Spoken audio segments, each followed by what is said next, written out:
termes de textile végétal, fibre naturelle, on a en France un territoire qui est extrêmement riche de ce qu'on appelle les fibres libériennes. Donc, ce sont des fibres tirées du libère, et le libère, c'est une peau qui est entre la tige et l'écorce.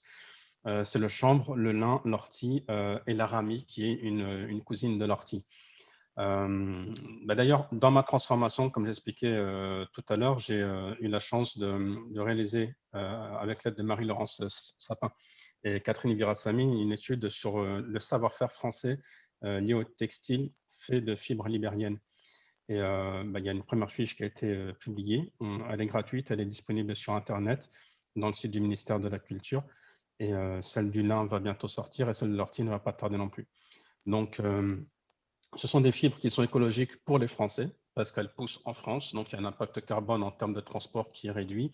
Et ce sont des fibres qui n'ont pas besoin de beaucoup de pesticides, surtout le chanvre, car le THC, ce qui rend heureux ceux qui fument le cannabis, c'est son insecticide naturel en fait. Donc il n'a pas besoin de pesticides. C'est une fibre très rustique qui se débrouille avec très très peu d'eau et avec des sols qui sont finalement très très pauvres. Et ce qui m'intéresse dans cette fibre, c'est qu'en plus de donner une fibre végétale, elle donne du grain pour faire de la nourriture, pour faire de l'huile. Elle donne de la paille pour faire du béton de chanvre. C'est finalement une fibre très vertueuse. Après, on a les fibres végétales que beaucoup de gens connaissent, mais qui ne sont pas du tout, enfin, qui ont un problème en termes d'impact carbone, notamment le coton.